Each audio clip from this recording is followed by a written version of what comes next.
Good evening. Thank you for joining us at this community workshop to talk about the upcoming general election. My name is Megan Stone. I work for the Elections Department. Joining me today is my colleague, Denny Straub, and the Marin County Registrar of Voters, Linda Roberts. Today, we're going to be reviewing how Marin elections work, our voter outreach plan, language and accessible voting options, and have time for a Q&A at the end. But please feel free to ask questions along the way as they come up.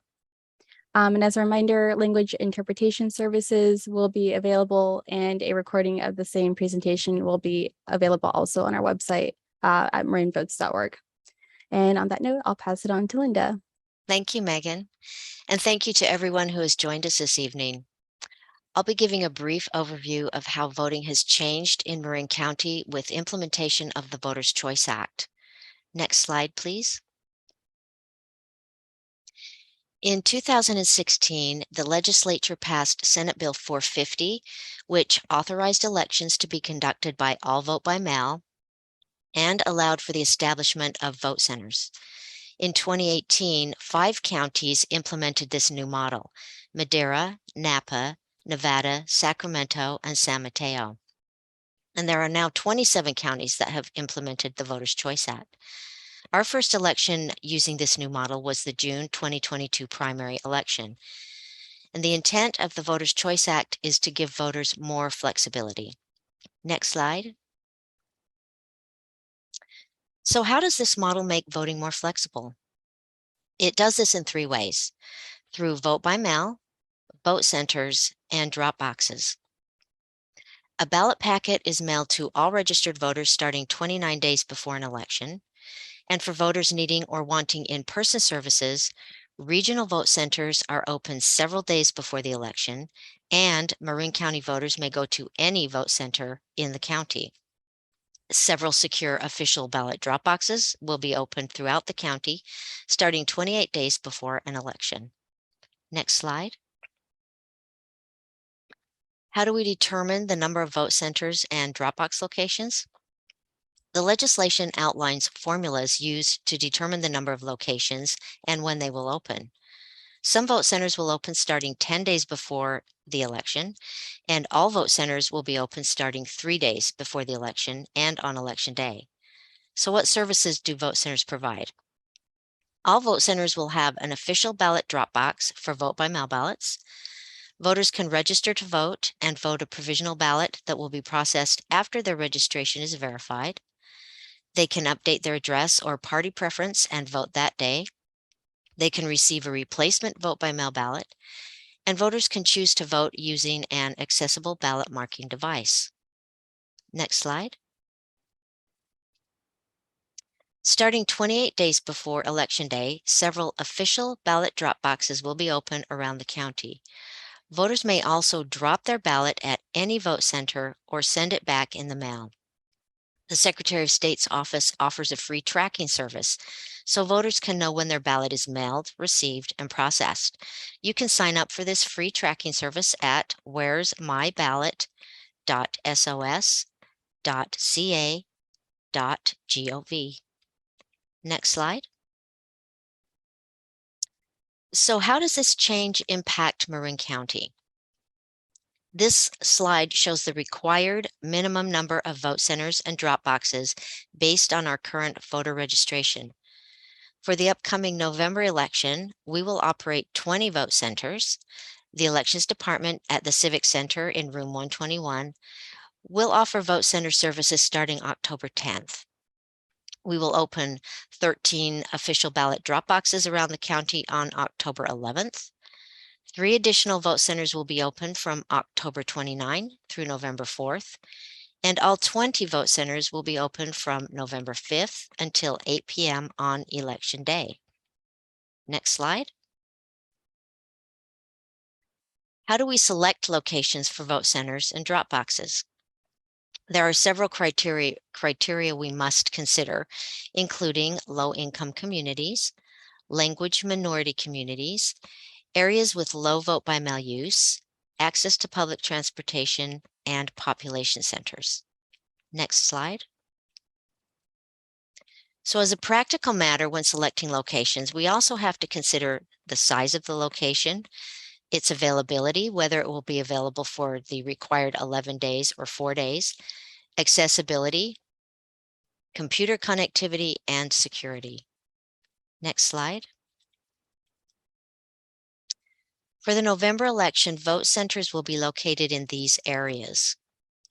The specific locations of the vote centers are posted on our website.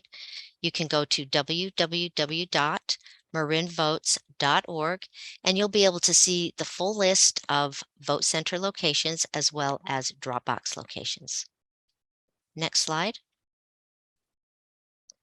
Education and outreach. They are important components of this new voting model.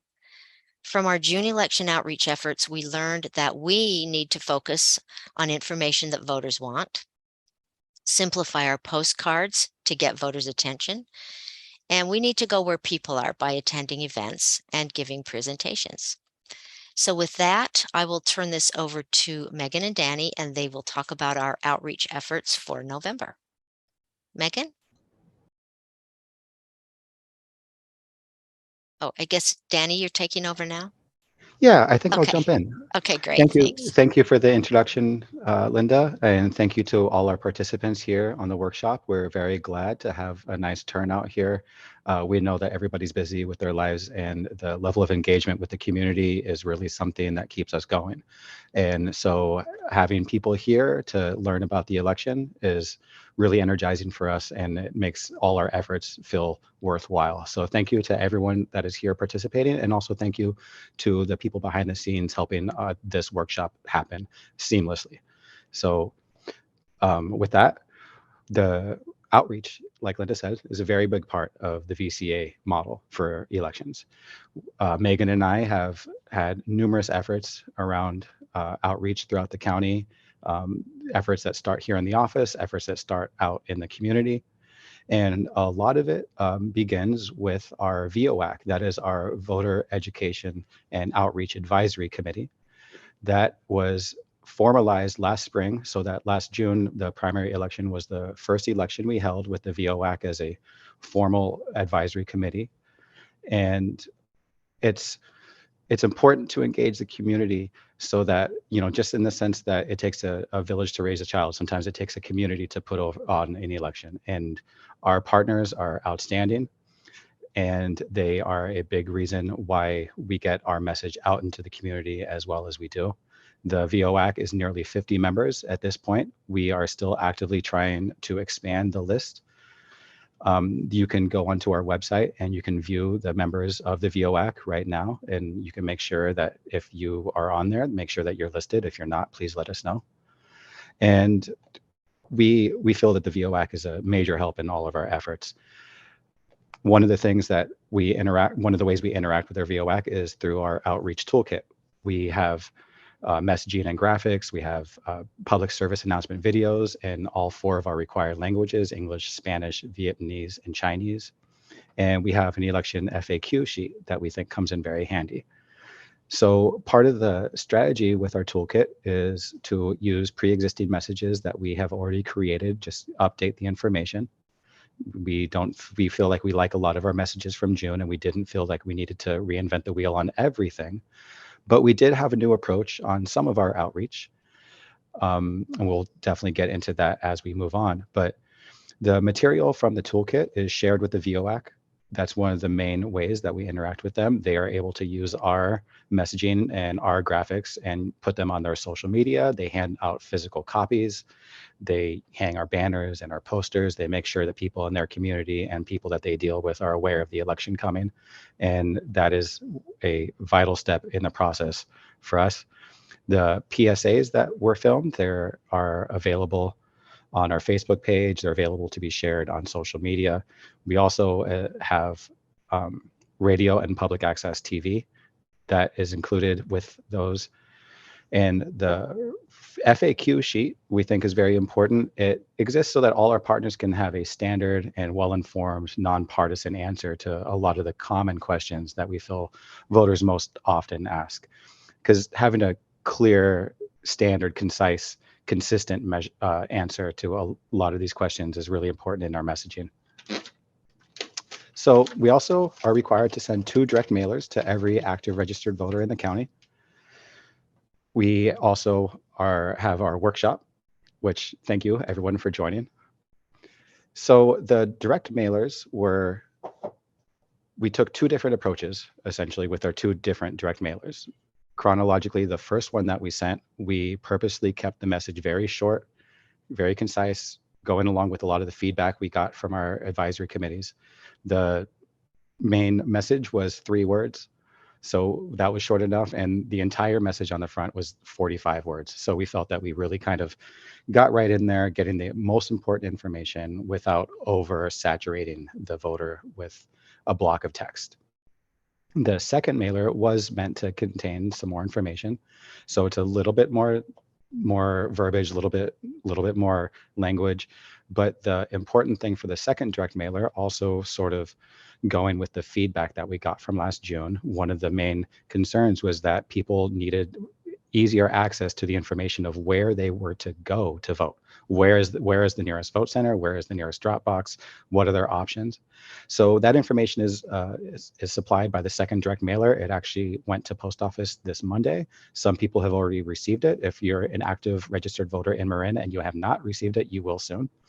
And on the inside of the mailer is a list of all our vote center locations so that people don't have to open their phone or look for the information. It's right there in their mailbox. Both of our direct mailers have been well received by our community and our partners.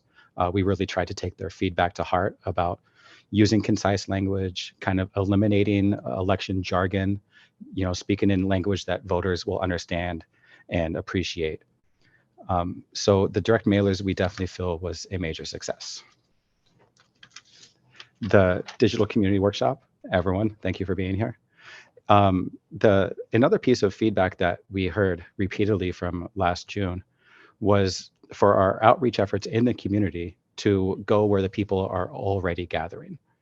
That was something that became a strong value for us with this election. It became something that we really focused on accomplishing, locating places in the community where we could go and we won't have to look for people, they'll already be there. And so between last August and what will be the middle of October, we will have had no fewer than 13 opportunities to engage with the public in places where they are already gathering. So far, I've had a speaking engagement with a Career Explorers intern program put on by the probation department here in the county. Linda had some speaking engagements at the Wednesday morning dialogue and the Villa Marin. Megan and I tabled at the College of Marin Constitution Day. I had a joint tabling event with the League of Women Voters on National Voter Registration Day here at the Civic Center. We have tabled and met the community at Vivalon. We've met them at Canal Alliance. We had a tabling event at the Farmers Market here on Thursday. We've had a MarinNet meeting, which is a Marin Library Board. We are going to spend time in Tamales next week. I will be out in Tamales trying to reach voters there. Linda and I have a speaking engagement at Novato City Council on October 11th. And also there's a celebration here at the Civic Center on October 13th for the 60th anniversary of the Civic Center. And we plan to be active in that event as well. Another component of our outreach is paid advertising. We are very proud and excited to have a new advertising partner for this election, which we have not worked with before, and that is Hearst Media Solutions, excuse me. So the exciting part about that is it's a digital ad campaign, which is extensively targeted towards people so that they are seeing it in the language that they browse the internet in. And they are going to see our advertisement on whatever website they are viewing that sponsors banner ads. So they're going to be ads for whatever people are browsing in whatever language they're browsing. If it's Vietnamese, Chinese, Spanish, or English, they will see the ad in their specific language. And that's really exciting for us. That's something that's been important, was to reach those language minority communities. And we feel that the targeted digital ads is a great way to do that. We also will, again, be working with the Marin Independent Journal, the largest record of note in the county. We will have print advertisements as well as digital advertisements on their online pages. We will advertise in the Pacific Sun, which is the oldest and most established free weekly newspaper in the county. We will advertise with the Point Reyes Light to try to reach our West Marin voters. We will also have bus advertisements placed on buses, on Marin Transit buses throughout the county. We are advertising in the Spanish newspaper publication La Voz, in the Vietnamese language publication Mo Magazine. And we are also excited to be taking part in a Bay Area wide education campaign for elections through the Coalition of Bay Area Election Officials. So this is a new opportunity for us to take part in sort of a larger regional campaign that is right now going through the creative process and will be finalized so that we can use it for this election. So we feel that with our advertising efforts, we feel like we're regional, we're local, we're targeted. We feel like it's going to be a success. And I think with that, I would like to hand it off to Megan so that she can talk about some of the other aspects of our outreach and the election.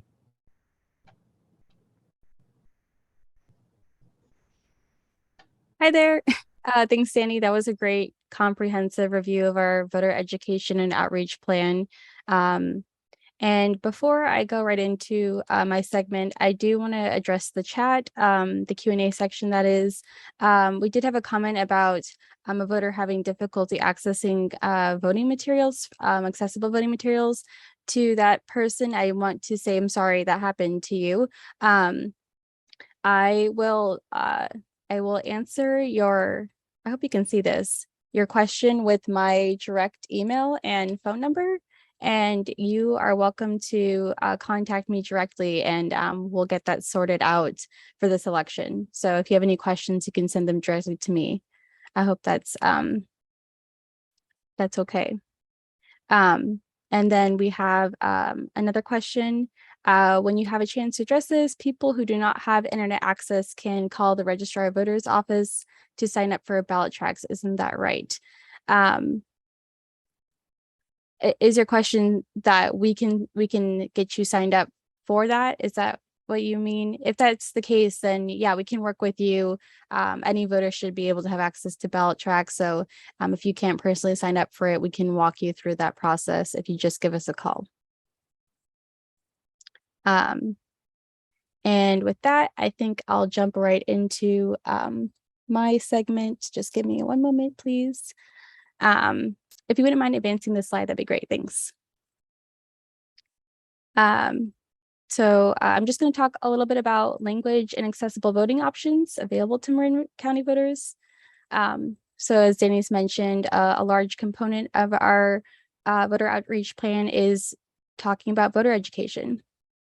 So as also previously mentioned, our nonpartisan toolkit is translated into our state mandated languages. That's Chinese, Spanish, and Vietnamese. And that's just to make sure those with limited English proficiency still have access to voter resources and information. And Danny kind of touched on this, but we had the privilege to be hosted by Canal Alliance recently at their food pantry, just as one example of how we've been able to implement those toolkit items and get out into the community. Recently, we were able to go to their food pantry with Vietnamese and Spanish interpreters, and we were able to talk with residents about, and we handed out voter information to residents who are eligible to vote, and just for those who wanted to share information with their family and friends. It was a great experience. We look forward to doing it again. And then I also want to mention some voting options for those with limited English proficiency. The voters do have access to translated sample ballot information to use as a reference when voting their official ballot. And voters are welcome to request this by mail, by email, or at any vote center. And our contact information will be at the end of this presentation if you want to jot it down to get a translated sample ballot. And the county voter information guide that'll be mailed to voters in the near future will also have a postcard application to request one as well. And there will also be translated notices in that county voter information guide for voter information, things voters need to know about this upcoming election. Some other services available, there will be bilingual vote center workers. We try to find ones at every location. That's not always the case. So we do recommend you go to marinvotes.org to see which locations have bilingual workers. If you if you don't have internet access, you're welcome to call us, and we're happy to let you know which ones do as well. And if you go to a vote center and you need some help, bilingual workers can point out the instructions in the voting booth, and they can demonstrate how to mark the ballot for you as well. And of course, you're always welcome to call the elections department for any translation support or translated services that you need. I'll go ahead and advance to the next slide, please. So similarly, I want to provide some information for access for voters with disabilities. So similarly, we were able to go to Vivalon's Jackson Cafe recently, like we were at Canal Lines, and we got to speak with some seniors and disabled residents and talk about voting information. We had some lively discussions, and we were able to answer questions about the differences between vote centers and polling places, and really just talk about what voting looks like in Marin County now. It was also a great experience, and we look forward to going back. I want to talk about some voting options that voters with disabilities have for this upcoming election. One option is remote accessible vote by mail. It allows any voter to download, mark, and print their ballot at home. Voters may use their own assistive technology to read and mark the ballot. RAVBM is not internet voting. You must print and return your marked ballot. And voters who would like this service may request this by phone or email. And there's also a postcard application in the county voter information guide. And this is offered to all voters in Marin County. At a vote center, you have a couple of options as well. At every vote center, there'll be at least one accessible ballot marking device. I believe there's more than one, but Linda can confirm that later. And the accessible ballot marking device helps you mark your ballot independently and privately. A SIP puff device can also be provided by calling our department in advance. There are wheelchair accessible voting booths, magnifiers, and pens with easy to hold grips. There's also curbside voting. So if you're not physically able to go inside a vote center, you just call when you're outside, and an election worker will bring you a ballot and then put your voted ballot into the ballot box when you're finished. And of course, we try our best to find locations that are fully accessible. We survey them in advance and try to correct any inaccessibility, like providing ramps if possible. But like mentioned before, every location that has bilingual workers or is accessible will be noted on our website, or you can call us and we'll let you know. And voters, of course, can go to any vote center so you can select which one works best for you. I also want to note that Marin Access provides transportation services. The phone number is 415-454-0902.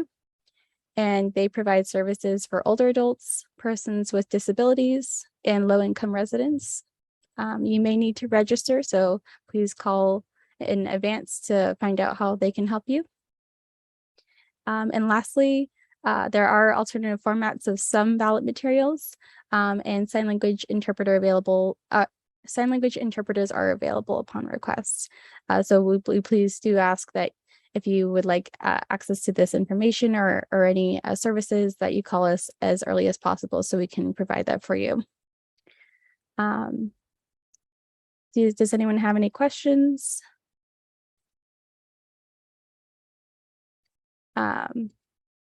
I think we'll just move to the next slide, and then if anyone has anything in reference to these, we can just address them afterward.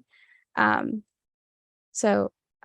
I just want you to remember when you go away from this presentation that in order to vote, you'll need to register. So you can register or check your status or update your status at registertovote.ca.gov. The deadline is October 24th. You can register and vote at any vote center in Marin after that date. Also, just as a reminder, to register in California, you must be a United States citizen and a resident of California, 18 years old or older on election day, not currently serving a state or federal prison term for the conviction of a felony, and not currently found mentally incompetent to vote by a court. And to address the question earlier as well, I just want to remind everyone that we highly encourage you to sign up for Where's My Ballot to track your ballot status at where'smyballot.sos.ca.gov. If you sign up, you can receive automatic email, text, or voice call notifications about your ballot. This is free for all California voters. It's powered by Ballot Tracks and provided by the California Secretary of State, but we're happy to answer any questions about it. And if you need help signing up, please call. So yes, we do encourage you and your family and friends to take action on these items that I just mentioned before November 8th. And again, if you have any questions, we're here to help. So with that, I'm going to hand it over to Linda for the final slide, please. Thank you, Megan, and thank you, Danny. And yes, our final slide. We've got some resources where you can find more information at the marinvotes.org. That's our website.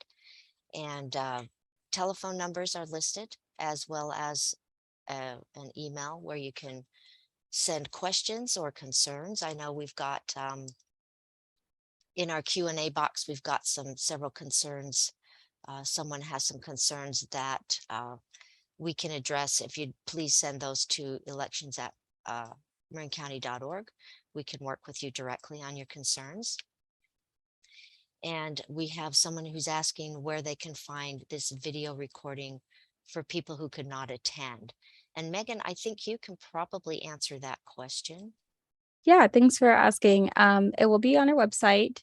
A convenient place to find it will be when you're on our homepage at marinvotes.org.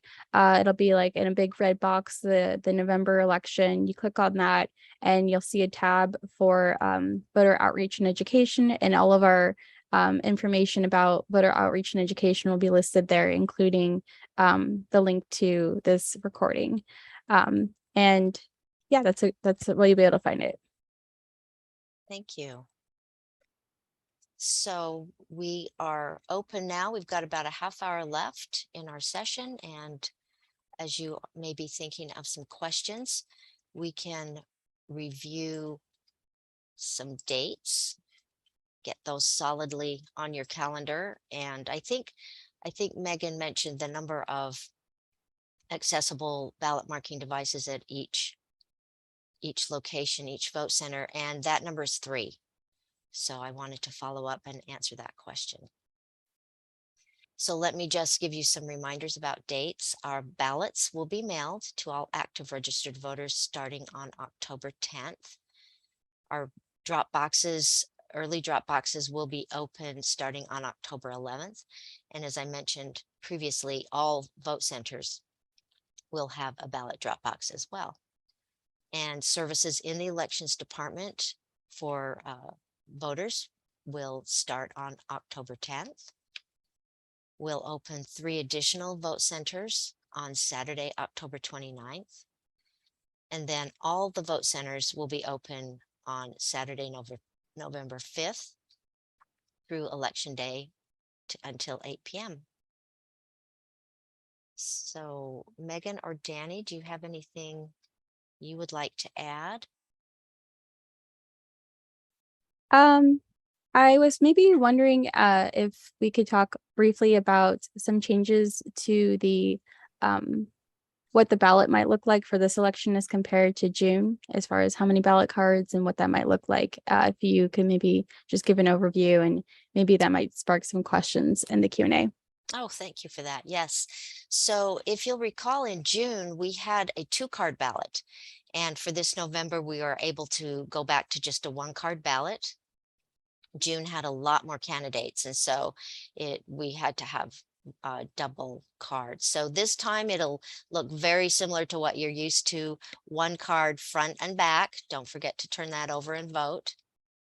And I do want to remind people who vote by mail to make sure you sign that envelope and make sure that your signature compares to your voter registration record or your driver's license, how you signed your driver's license. If you forget to sign, we'll send you a letter to remind you and give you the chance to fix that. And make sure you follow the instructions on that letter, and that signature will have to compare with your voter registration as well. And if your signature doesn't compare, then we will send you another letter letting you know that your signature didn't compare. So you'll have chances to fix the problem. Just don't wait, because if you wait too long, then you'll miss the opportunity. Let's see. Do we have some questions? Right. Looks like everybody out there still may be thinking, or we did such a great job with the presentation. We've answered your questions. Danny, do you have something to add, or should we talk about something we didn't talk about earlier? I have a quick comment maybe for Danny. I don't want to put you on the spot, but Go for it. you mentioned earlier you're talking about all the different like community engagement efforts we're doing or plan to do. And I just want to note that we do have, while we have done quite a bit up until now, we do have a couple more prepared, and that's going to be happening in the next few weeks before we somewhat shift gears towards more administration part on our end from Danny and I. But I was hoping maybe you could list off some of the things that are upcoming, or maybe even what we've already done. But if you don't have that readily available, I can always do a quick look, or maybe we can talk about something else before we jump into that.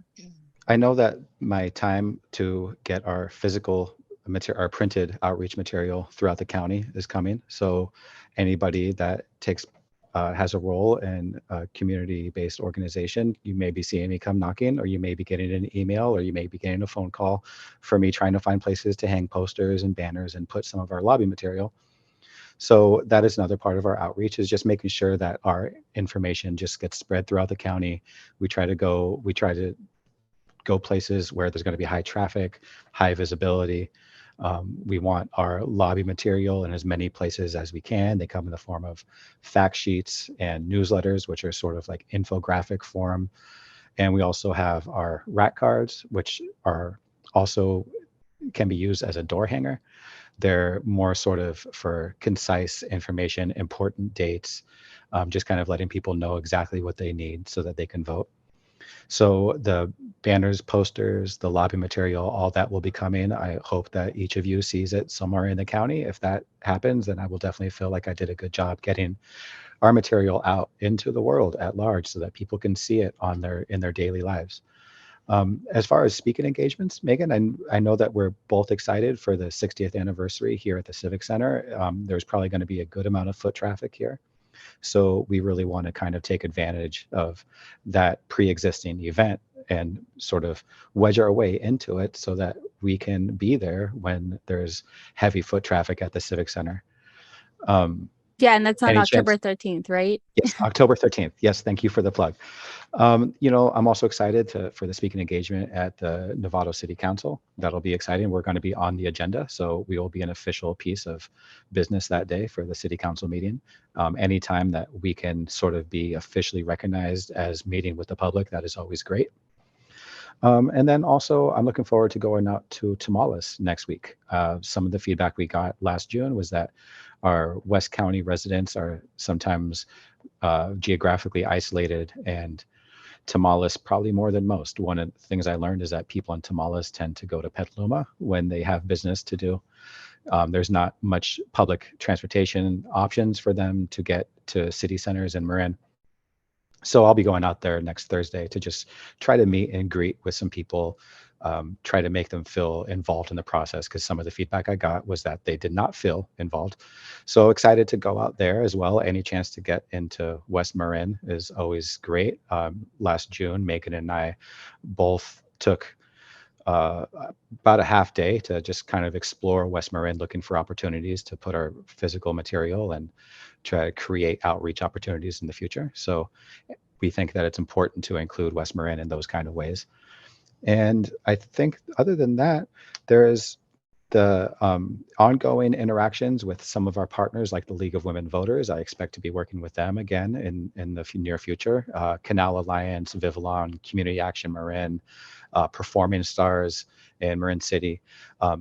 We have a lot of very engaged partners, and that's an ongoing process, is making sure that they have the tools they need to help us get the information out to the voter. Yeah, and Danny, I just want to, on that note, acknowledge Vin in the Q&A. We also recognize you for your help with Vietnamese translations and insight into the community here in Marin. So thanks for your comment, and thanks for being on today and all your help. Definitely. While we're waiting for more questions to come in, I too want to thank our community partners. We couldn't do it without you, community partners. This is a big effort to get information out about elections, especially when there's a new voting model. And so it's really rewarding to have the support that we have and have more community partners join and recognize the importance of passing along this information. And I do want to thank also Megan and Danny. They are a superb outreach team, and they do a lot of hard work to get information to voters and to our community partners. So thank you both for the hard work that you do. Thank you. We actually have a comment from Fred and the Q&A as a follow-up. Linda, do you want to address that? I'm happy to read it off. Just to follow up from before, if someone knows a voter who does not have internet access, who wants to sign up for it, referring to ballot tracks, can they call you to sign up? We got a lot of calls for voters with disabilities who did not have internet access. So yes, I think if people need our assistance signing up, please have them call or email. Perhaps we can put the slide up again that shows our contact information, shows that email. It was the last slide.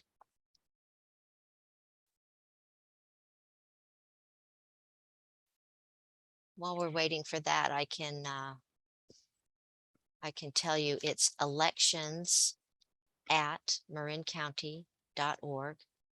And I think that's hopefully an easy way for people to contact us. Although part of the question was if people do not have internet access. So yes, if they don't have internet access, we do have this toll-free number. People can call us at that number. Our main office number is also 415-473-6456. And you can give us a call so we can help you sign up for that.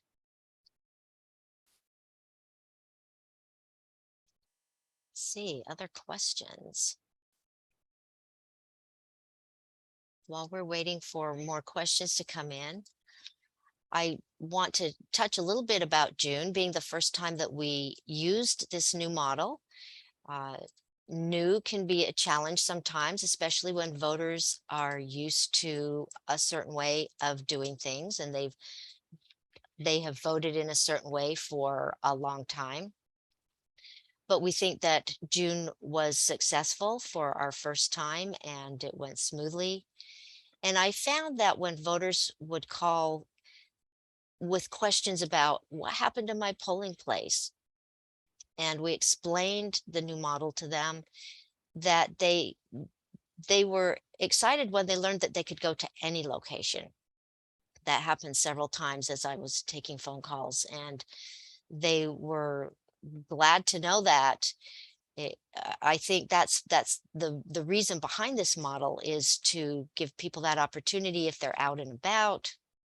Maybe they're out on a Saturday doing something, and they now have the opportunity with more drop boxes to build that into perhaps their routine of doing errands. And if they have their list of vote centers handy, they can stop in and take care of business while they're out and about. So that's the whole purpose, is to make this more flexible.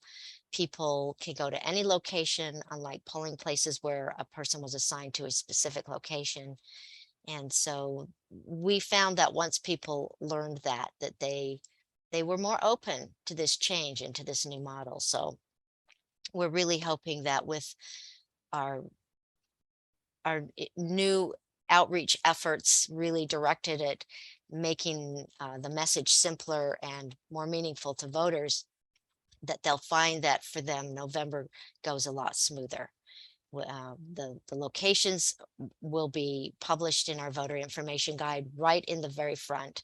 You open the book, and on the inside front cover will be the list of vote centers. Right on the next page will be the list of drop boxes. So we really took the feedback to heart about making sure that the information was available so that voters could see it right away. And on our webpage, we put links to the locations right on the main page. So we have really listened to the feedback of there. Again, our community partners have been really helpful with that, as well as voters who called during election time. So we've worked hard to change where we can, so that we can make it better for voters this time around. And it is an ongoing process. We learn from election to election, and so I'm sure we'll learn from the November election as well. Megan or Danny, do you have anything to add? Yeah, I would echo your sentiments 100%. Every election is different. It seems like every election is sort of its own monster. And every time we learn sort of what works. We learn what we need to readjust, recalibrate. And I'm really excited for this June, for now that we're past the June election, to be transitioning to November. I'm really excited to see how the turnout is, and how, tangible ways that we saw our outreach make an effect.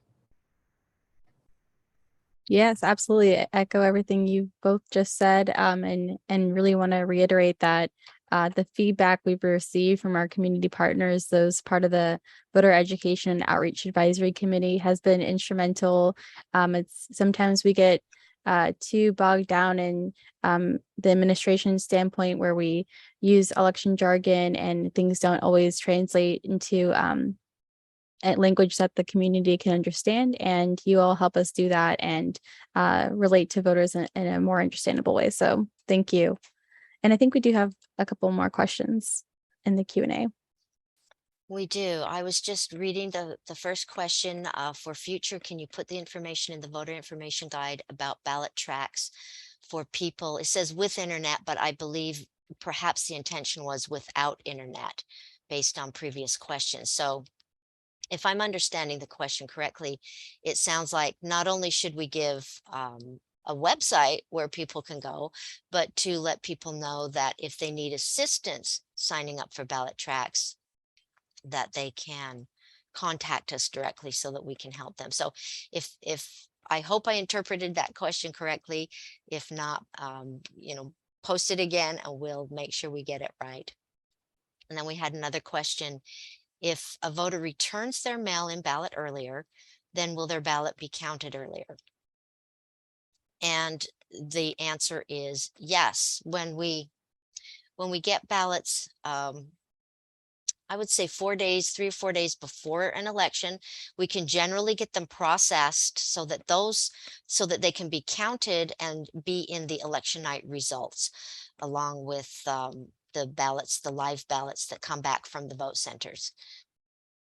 So if a vote by mail ballot comes back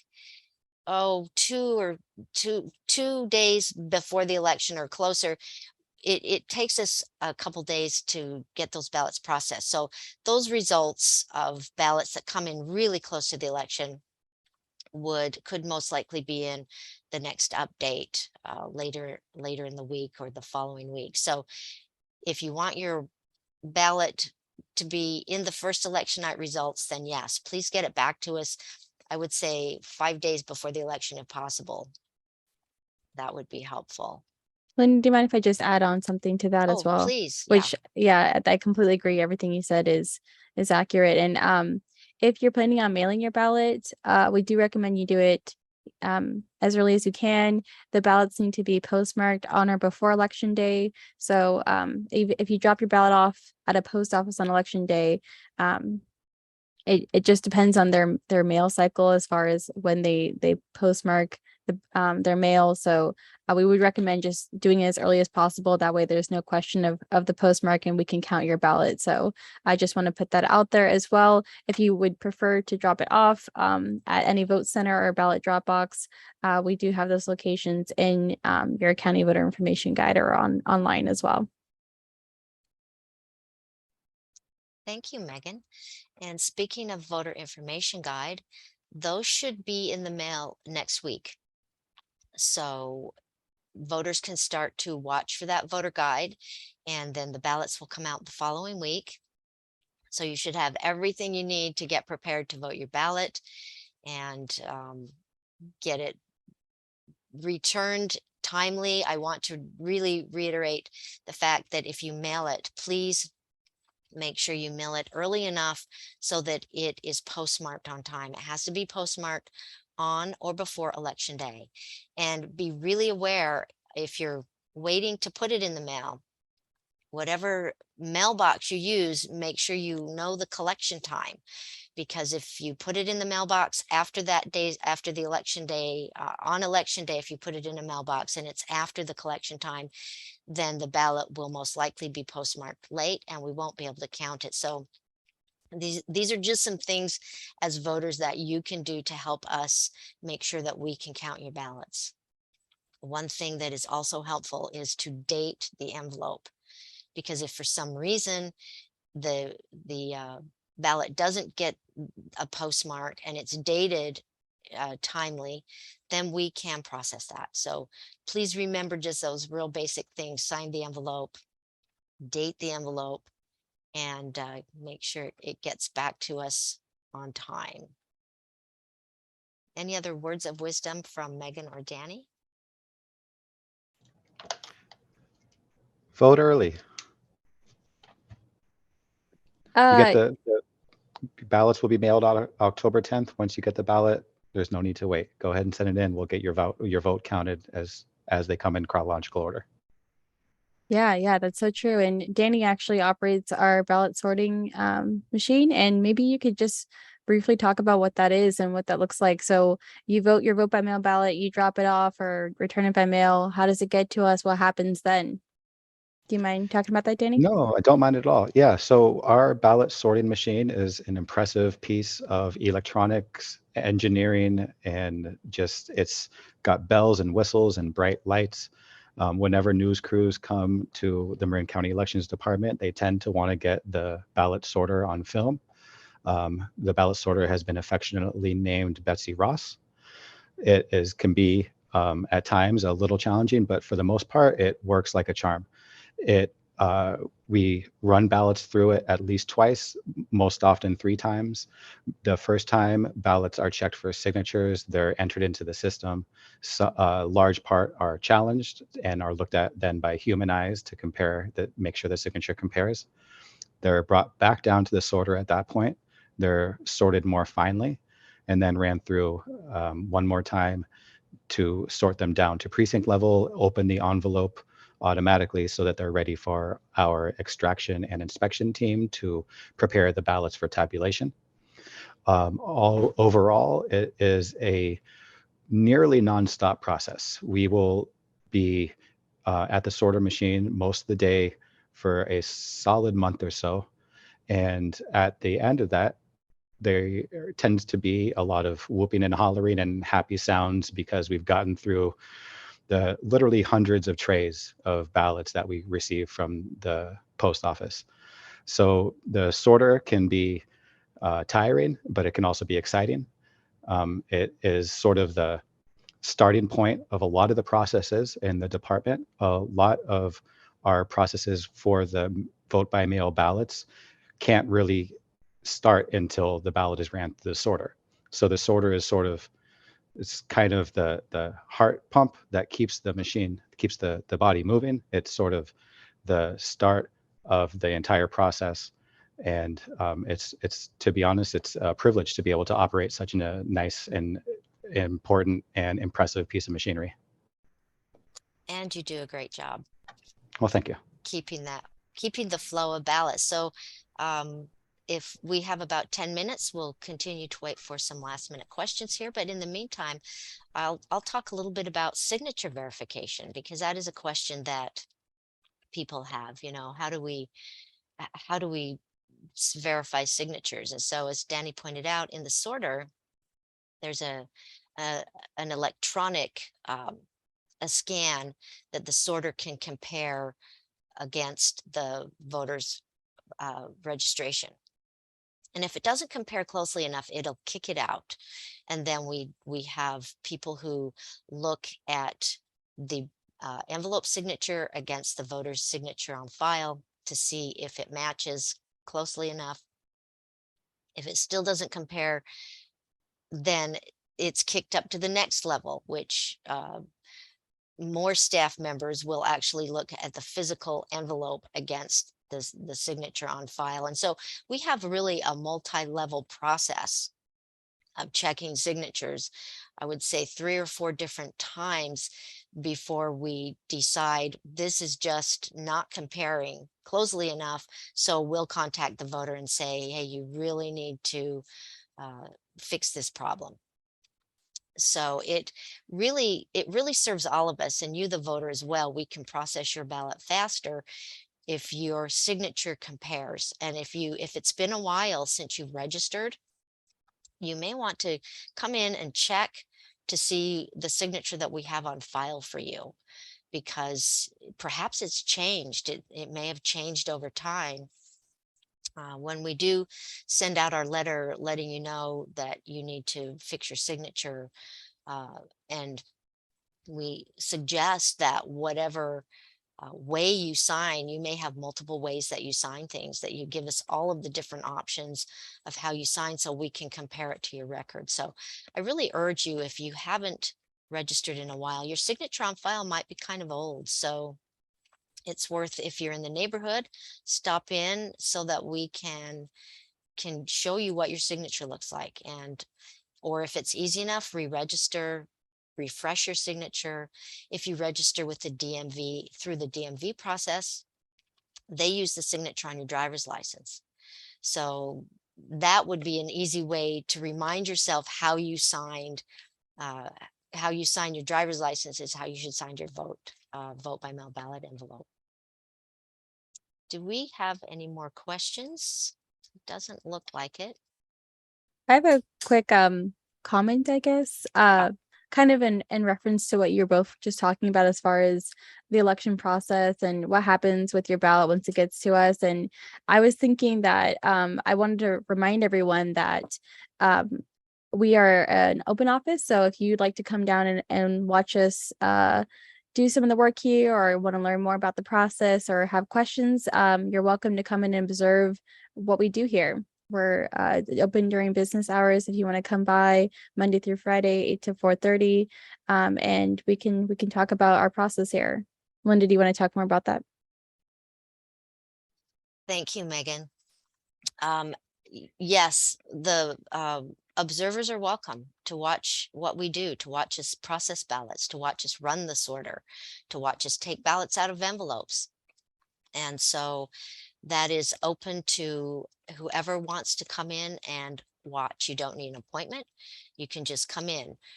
Of course, that would be when the process starts. Right now, we're not doing any ballot processing. So there would be nothing to see at this point, but I will be putting up a notice on our website for observers with an outline of dates when we'll start doing things.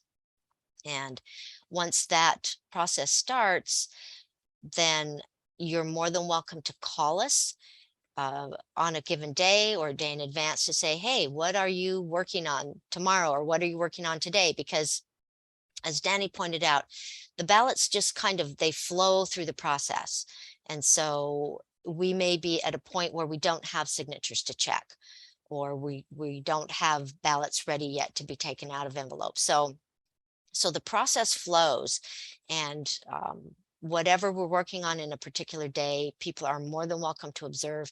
If there's something specific that a person wants to observe, just give us a call or send us an email and say, hey, what are you going to be working on? Or what does it look like? I'd like to watch you take ballots out of envelopes. So we're happy to let you know what we're working on.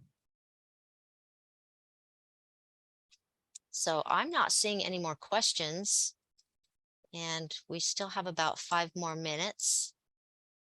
Megan, do you have anything to say or remind people about before we wrap up? Um, I don't have much to add really. I think we've covered the basics of everything. No, I really don't. We appreciate you taking your time in this evening time to come and listen to us and learn more about the process. It's very complicated, and the more you learn about it, um the better you understand that this is a transparent office and we're here to serve you. And it's good. You can be our ambassadors. You can share our uh, messaging and yeah, I really appreciate you being here. Yes, and thanks for your questions and feedback. And let me just check one more time. Oh, let's see, we did get a couple of last things here. Since you're talking about signatures, do you want to talk about signing with a mark? Oh, good question. So on occasion, a person is unable to sign with their signature. And if a person is going to use a mark such as an X or a signature stamp, you can register that. You need to register that by filling out a new registration form using that mark, and then we can have that on file. If something happens, let's say somebody breaks their arm and they're unable to sign well, you can do the best you can and have a witness. There's a place on the envelope. A person can indicate that they witnessed the person signing. So Megan, I know that you deal very closely with the vote by mail, so perhaps you have something to add to that. Yeah, absolutely. That's a great question. Just as Linda said, and we require an updated signature if this is like an ongoing situation. However, if there's something temporary or if it happens sort of last minute and you get your vote by mail ballot, we ask that you make some sort of mark the best you can with your own signature. And then if you have a witness, and if you don't have anyone, you can come down to the elections department. We can help you. We can witness your signature. Essentially, your witness is just going to print your name next to your mark. They're going to print their own name, sign their own name and their relationship to you, and that will be acceptable for to accept your ballot. Thank you, Megan, for clarifying. Well, I think we're about at our time. So once again, I would like to thank all of you who attended and took your time this evening, and appreciate the positive comments in the Q&A. And watch for your voter guide coming out, and your ballot will be sent on the 10th. It'll take perhaps around 5 days to get to you, 5 to 7 days. And with that, we will just say have the rest of a good evening, and thank you again. Thank you very much. Good night. Thank you, everybody.